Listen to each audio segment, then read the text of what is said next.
महाराज जी, हमारा विवाह 10 दिन पहले ही हुआ है। महाराज जी, समाज में व्याप्त पति पत्नी के रिश्तों में कटुता देखकर मेरा मन भी अपने भविष्य के दाम्पत्य जीवन में के प्रति। दोनों को चाहिए कि अवलो न सानी अबना न सही हो, इस शब्द पर ध्यान दीजिए। बॉयफ्रेंड गर्लफ्रेंड ये प्रायः नए नए बच्चे बना लेते हैं, ना बनाया हो तो भगवान की बड़ी कृपा है, अगर बनाया हो तो एक दूसरे से बताना नहीं। और अब अपनी गर्लफ्रेंड की चर्चा नहीं होनी चाहिए, बातचीत तो देखना तो अलग बात, अपने बॉयफ्रेंड की चर्चा नहीं होनी चाहिए।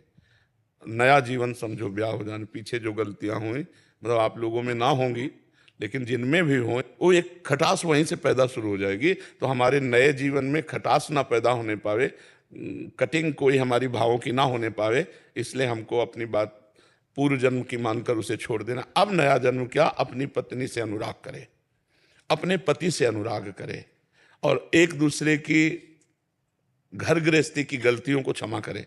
जैसे त्रुटियां हो जाती हैं उसमें नाराज हो जाते हैं, तो एक नाराज हो तो दूसरा शांत हो जाए, जब वो शांत होता उस बात को निर्णय कर ले, मारपीट लड़ाई झगड़ा ये ना करे। और पत्नी को चाहिए कि पति की प्रसन्नता के लिए सास ससुर की, अपनी नंद की, अपने देवर की धर्मानुसार सेवा करे, जिससे पति को प्रसन्नता प्राप्त हो। और पत्नी के लिए पति को चाहिए कि मेरी अर्धांग है, अर्धांग का मतलब जिससे मेरा आधा शरीर है, तो हम उसकी हर कामना की पूर्ति करें। और उसका हाथ हमने लिया है तो अगर वो 100 गलतियां भी करे हमारे सामने तो भी हम उसे क्षमा करके प्यार ही देंगे, डांट फटकार नहीं लगाएंगे, तो कभी विच्छेद हो ही नहीं सकता संबंध। अब जैसे ब्याह हुआ,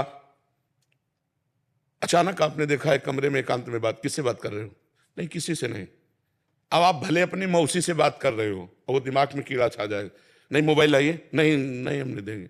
अब कुछ नहीं है, कोई गलत नहीं हो तुम दोनों में, लेकिन दोनों के दिमाग में अब पैदा हो जाएगा, किससे बात कर रही थी तुम? हाँ देख लीजिए, हम अपनी मौसी से बात कर रहे थे। अच्छा तो ठीक है। कोई भी ऐसा छुपाव क्षेत्र ना रह जाए, भले आपका मौसी का लड़का है वो, लेकिन ब्याह हो गया तो अब आपको पति से अनुमति लेके कि वो आया हुआ है, आप कहें तो मैं बात कर लूं, आप ना कहें तो मुझे कोई जरूरत नहीं। क्योंकि आपकी अधीनता पति के प्रति होनी चाहिए, हमारे किसी भी आचरण से हमारे पति को संशय न हो। ऐसे ही पति को चाहिए कि हमारे किसी भी आचरण से हमारी पत्नी को संशय न हो, तो हमारा जीवन निर्वाह हो जाएगा। नहीं तो छोटी, आजकल बहुत छोटी बुद्धि है, छोटी छोटी बातों में संबंध विच्छेद हो जाता। संबंध विच्छेद हो गया तो जीवन किस काम का। बहुत सावधानी से चले, कोई ऐसी हरकत दोनों के बीच में नहीं होनी चाहिए कि दोनों का मन मुटाव हो, कभी ऐसा नहीं होना चाहिए। एक दूसरे को फाइनल अपनी पूरी वृत्ति रख देनी चाहिए खोल के। अगर वो संशय में, देखो आप पता लगा लीजिए ये हमारा अमुक रिश्तेदार है, मुझसे बात कर रही थी या कर रहे थे, हमारा कोई संबंध ऐसा नहीं। क्योंकि ये बातें अंतर में जब बैठ जाती हैं तो फिर प्यार करते हुए भी वो संशय बना रहता है, और वो संशय ऐसा पुष्ट हो जाता है कि फिर आगे चल करके मन मलिन हो जाता है। इसलिए दोनों लोग सावधान रहिए, पीछे जो कभी कुछ तो उसको भूल जाइए, आगे नया जीवन आपका मंगलमय हो। और भगवान का नाम जप कीजिए, थोड़ी देर दोनों मिलकर भगवान की पूजा कीजिए, जिससे भगवान आपके जीवन को मंगलमय रखें।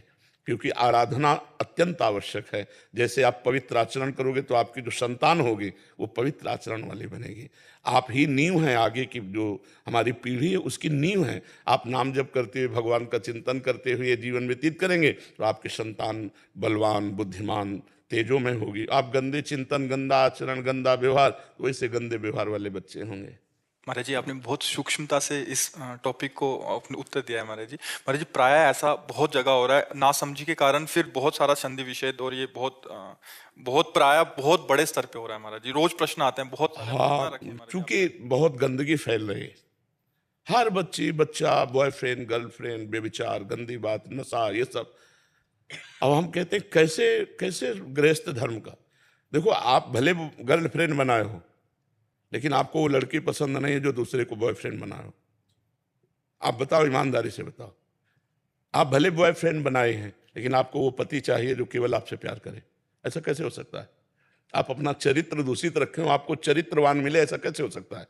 पहले तुम पवित्र और ईमानदार बनो, तब फिर दूसरे के लिए पवित्र और ईमानदारी की बात करो। और आजकल ये बहुत ही हवा चल रही बॉयफ्रेंड गर्लफ्रेंड वाली, नहीं चल रही। यहां तक कि एक और नाटक चल पड़ा है, लिव इन रिलेशन। अब बताओ ये क्या है? लिव इन रिलेशन क्या है? ऐसा कैसे हो सकता है? ऐसा कैसे जीवन हो सकता है?